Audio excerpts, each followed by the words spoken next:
राज्यातील पशुपालकांना आर्थिक बळ देण्यासाठी पशुसंवर्धन विभागाने पशुसंवर्धन किसान क्रेडिट कार्ड (केसीसी) मोहीम गतिमान केली आहे. या योजनेअंतर्गत पशुपालन, शेळी, मेंढी, कुक्कुट आणि वराह पालन करणाऱ्या शेतकऱ्यांना 3 लाख रुपयांपर्यंत सुलभ कर्ज उपलब्ध होणार असून नियमित परतफेड केल्यास 0% व्याजदराचा लाभ मिळण्याची ही संधी आहे.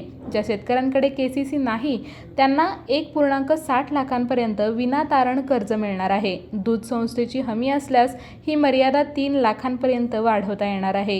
केंद्र आणि राज्य शासनाच्या व्याज सवलतीमुळे कर्जावरील व्याजदरात मोठी कपात होणार आहे. राज्य शासनाने 2026-27 पासून मुख्यमंत्री ग्रामीण पशुधन उद्योजकता योजनेशी या योजनेची सांगड घालत 10 लाख पशुपालकांना लाभ देण्याचे उद्दिष्ट ठेवले आहे. मात्र लाभार्थ्यांनी इतर अनुदान योजनांचा लाभ घेतलेला नसावा आणि पशुधनाची नोंद NDLM पोर्टलवर असणे आवश्यक आहे. ग्रामीण अर्थव्यवस्थेला चालना देण्यासाठी ही योजना महत्त्वाची ठरणार असून पात्र पशुपालकांनी जवळच्या पशुवैद्यकीय दवाखान्याशी, दूध संस्थेशी किंवा 1962 हेल्पलाईनवर संपर्क साधण्याचे आवाहन करण्यात आले आहे.